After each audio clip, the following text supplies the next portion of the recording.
오늘 아침 전북권 주요 뉴스입니다. 전라북도 노동자 가운데 비정규직 비율이 전국 평균을 웃돌고 인구 유출도 심화되고 있습니다. 전주시가 처음에는 강경 대응 방침을 밝혀놓고 뒤에 가서는 입장을 바꾸는 일이 되풀이되고 있습니다. 지방의원들도 국회의원처럼 본인이나 친인척 직무와 관련된 상임위 배정을 원천적으로 금지하는 강행 규정 마련이 시급합니다. 오늘은 흐리고 비가 오다가 밤쯤에 소강 상태에 들겠습니다. 여러분 안녕하십니까? 전주 MBC 뉴스투데이입니다. 전라북도 임금 노동자 5명 중 2명은 비정규직입니다. 전국 평균보다 높은 수준인데요. 양질의 일자리가 줄어드는 만큼 인구 유출과 지역 경제 침체 악순환이 이어지고 있습니다. 이경희 기자가 취재했습니다. 벌써 넉 달이 넘게 천막에서 생활하는 이들은 해고 노동자입니다. 케이블 방송사의 비정규직 설치기사로 일했던 이들은 하청업체를 통해 간접 고용됐다가 계약이 끝나면서 해고됐습니다. 자기들이 정규직으로 채용할 수 없다면은 하청에 대한 고용 승계만이라도 그 계약서에 공시만 해줬으면 좋겠다는 겁니다. 이처럼 고용이 불안한 비정규직이 전북 지역에는 유난히 비중이 높습니다. 통계청 조사에 따르면 전북 지역의 지난해 전체 임금 노동자 중 비정규직 노동자는 23만 4천 명으로 전년도보다 4.1% 늘었습니다. 전체 임금 노동자의 40.7%, 5명 중 2명꼴로 비정규직 노동자인데 이는 전국 평균 32.5%보다도 훨씬 높은 수치입니다. 대기업이 적고 중소기업 비중이 높은 산업구조가 그대로 반영된 것이란 분석입니다. 실제 도내에는 5인 미만 소규모 사업체가 66.3%나 됩니다. 전문가들은 양질의 일자리가 줄어들수록 경제활동 인구의 유출이 늘고 소비 위축으로 지역 경제에 악순환을 끼칠 수 있다고 지적합니다.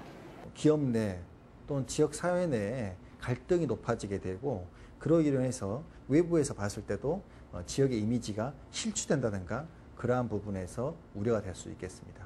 지자체가 양질의 일자리를 늘리려는 정책과 함께 청년 수당 등 복지 제도를 통해 사회적 임금을 높여주는 대안도 필요하다는 지적도 제기됩니다. MBC 뉴스 이경입니다. 장마 전선의 영향으로 밤사이 도내 대부분 지역에 장맛비가 내렸습니다.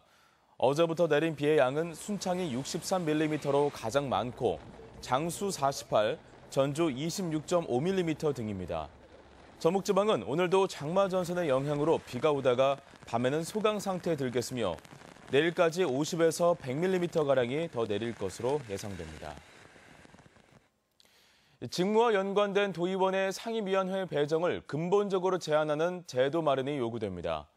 도의회 이도영 의원은 가족이 폐기물 처리업에 종사하지만 환경복지위원회를 선택해 친족과 이해관계가 있는 안건 심의를 제한한 윤리조례에 저촉되는 상임위 활동을 고집하고 있습니다.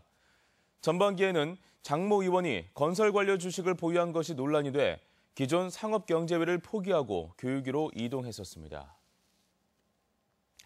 이달부터 한옥마을 전역에서 흡연 행위가 금지됩니다.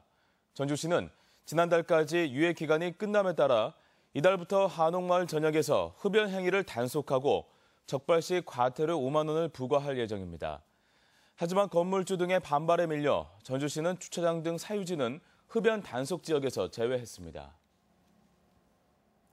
처음에는 강경하게 대응할 듯이 나섰던 전주시가 나중에는 슬그머니 말을 바꾸는 사례가 반복되고 있습니다. 경솔했던 입장을 수정한 걸까요? 아니면 소신과 약속을 뒤집은 걸까요? 고차원 기자가 보도합니다.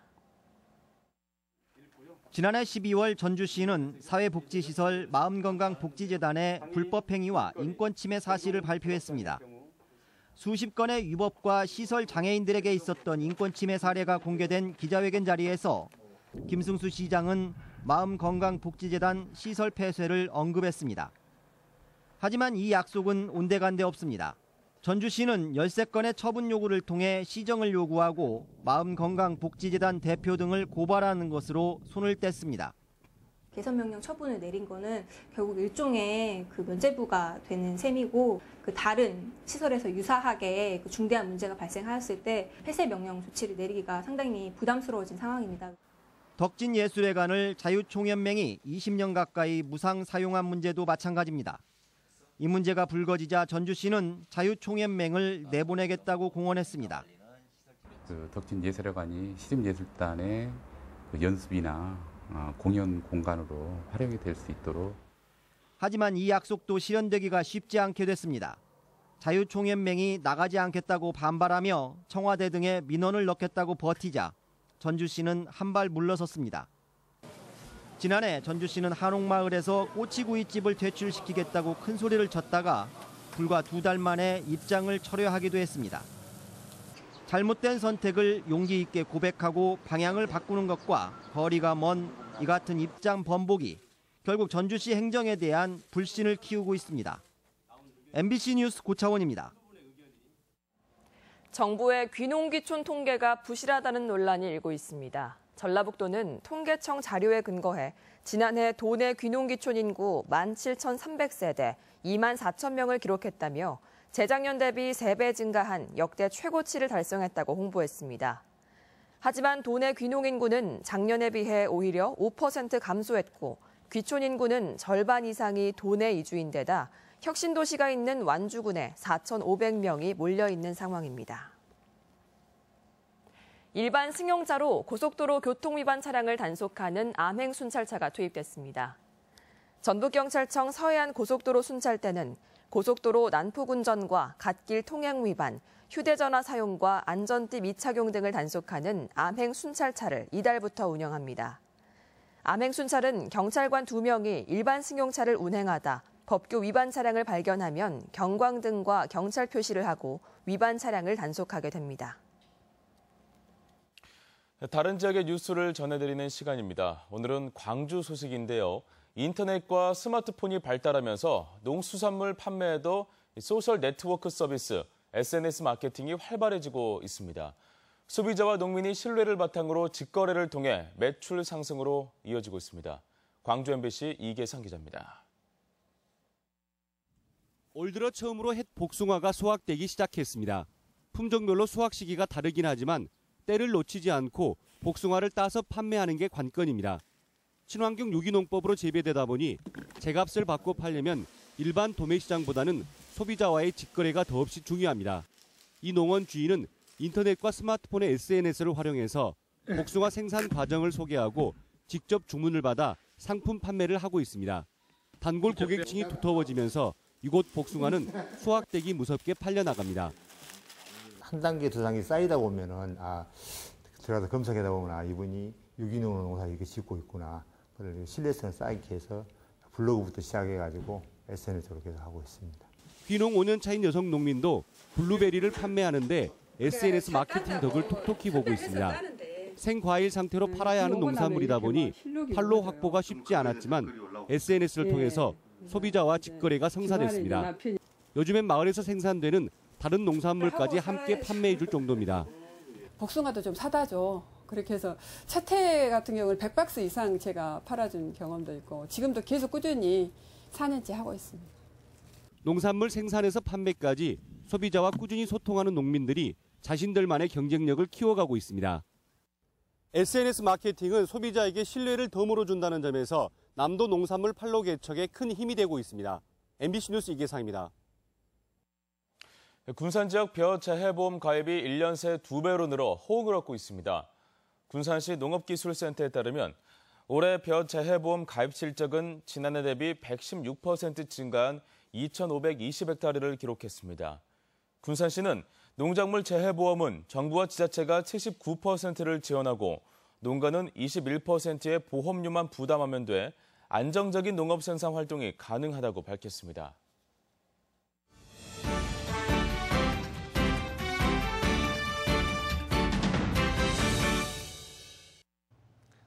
안녕하십니까. 주간 포커스입니다. 오늘은 전라북도의회의 이상스런 의장 선거와 더불어민주당의 의회직 싹쓸이를 얘기하려 합니다. 전라북도 의회는 지난주 제10대 의회 하반기 의장 선거를 했습니다. 그런데 당선된 의장이 다수당이 미리 결정했던 의장 후보가 아니었습니다. 도의회 38명의 의원 가운데 28명이 속해서 절대 다수당인 더불어민주당은 사전에 의원총회를 열어서 이상현 의원을 도의장 후보로 결정했고 이 사실은 언론에까지 발표됐습니다. 그런데 정작 본회의를 열어서 도의장 선거를 한 결과 정견 발표까지 한 후보는 떨어지고 전혀 딴 사람이 선출된 겁니다.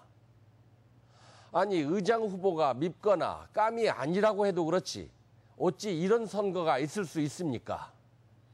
초등학교 반장 선거도 이렇진 않을진데 이런 선거를 공당의 도의원들이 버젓이 하고 있으니 기가 막힐 노릇입니다.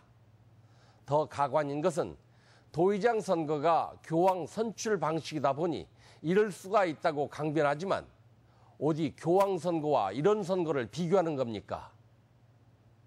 이러니 떨어진 사람도 그렇지만 이런 결과로 당선된 사람은 또 뭐가 됩니까? 원칙과 신뢰를 무시하고 마음에 들지 않으면 책임조차 부정하는 사람들이 어찌 정치인입니까? 더구나 이번 4.13 총선에서 드러난 민의가 바로 협치를 통해 바른 정치를 펴달라는 것이었는데 더불어민주당은 국민의당에 대한 적개심에 불탔는지 9개 의회직 모두를 싹쓸이했습니다.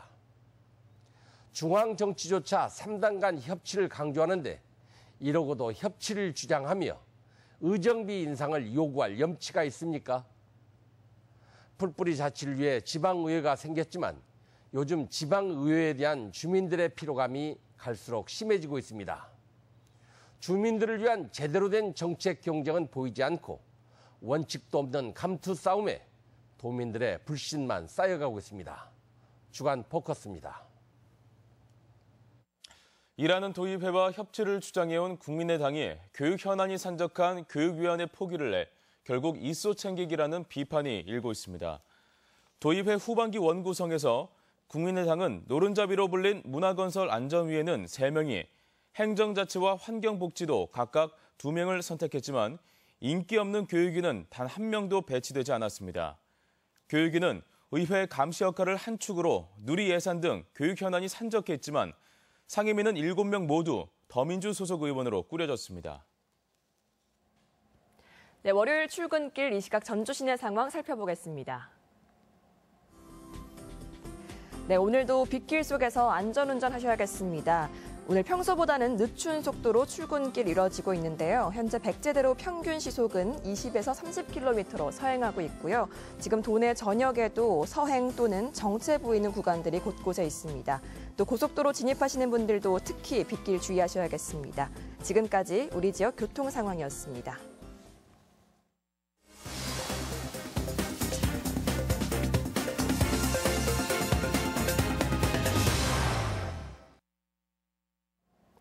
정읍 시의 특산품인 씨 없는 수박이 일본 소비자의 입맛을 사로잡았습니다.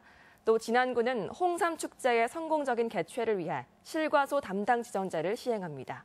그 밖에 시군 소식 유룡 기자입니다. 정읍에서 생산된 단풍미인 씨 없는 수박이 올 상반기 일본으로 전년 대비 2.3배 늘어난 40여 톤 수출되었습니다. 씨 없는 수박은 당도 11브릭스 이상의 최상품으로 씨로 인한 불편함이 없고 식감이 좋아 큰 호평을 받고 있습니다. 정읍시는 이달 후쿠오카와 도쿄에서 씨 없는 수박 판촉 행사를 벌이고 하반기에는 수출 물량을 90톤으로 늘릴 계획입니다. 진안군은 오는 10월 12일부터 16일까지 마이산 북부 일원에서 개최되는 홍삼 축제가 문화관광축제로 선정될 수 있도록 프로그램마다 실과소 담당을 지정해 계획 수립부터 진행까지 책임지고 운영하는 방식을 도입합니다. 16개 부서 11개 읍면 담당자로 구성된 축제 실무 추진단은 6개 분야 59개 프로그램은 물론 안전관리와 홍보 등을 맡게 됩니다. 홍삼축제 추진 실무단의 적극적인 활동을 통하여 홍삼축제를 거듭 발전시켜 나가고 문화관광부 축제로 진입하기 위하여 노력을 다해 나갈 것입니다. 순창 발효미생물산업진흥원은 2019년까지 총 41억 원을 투자해 전통 미생물을 활용한 저염화 등 해외 시장 진출을 맞춘 발효식품 개발과 발효 관련 기업에 대한 기술 지원을 강화해 나갈 계획입니다. 특히 수출의 한계를 느끼는 발효식품 관련 중소기업 수출 지원을 통해 기업의 순창 이전을 유도하는 데에도 큰 역할을 하고 있습니다. 완주군은 오늘부터 소양면에 완주군 택시를 분산 배치해 운행을 시작합니다. 그동안 용진읍과 소양면, 비봉면은 삼리읍과 봉동읍 등에 비해 운행되는 택시가 적어 주민들이 이동하는 데 큰 불편을 겪었습니다. MBC 뉴스 유룡입니다. 어젯밤 9시 반쯤 전주 효자동의 한 도로에서 64살 박모 씨가 운전하던 시내버스가 앞서가던 고속버스를 들이받으면서 차량 4대가 연속으로 추돌했습니다. 이 사고로 승객 33살 이모 씨 등 2명이 다쳐 병원으로 옮겨졌으며 경찰은 시내버스 운전자를 상대로 정확한 사고 원인을 조사하고 있습니다. 또 어젯밤 8시쯤에는 진안 북이면 한 양계장에서 불이 나 건물 한 동과 병아리 14,000여 마리가 불에 탔으며 소방서 추산 5천만 원 상당의 재산 피해가 일었습니다. 익산 백제 역사 유적지구 관람객이 세계유산 등재 이후 증가한 것으로 나타났습니다.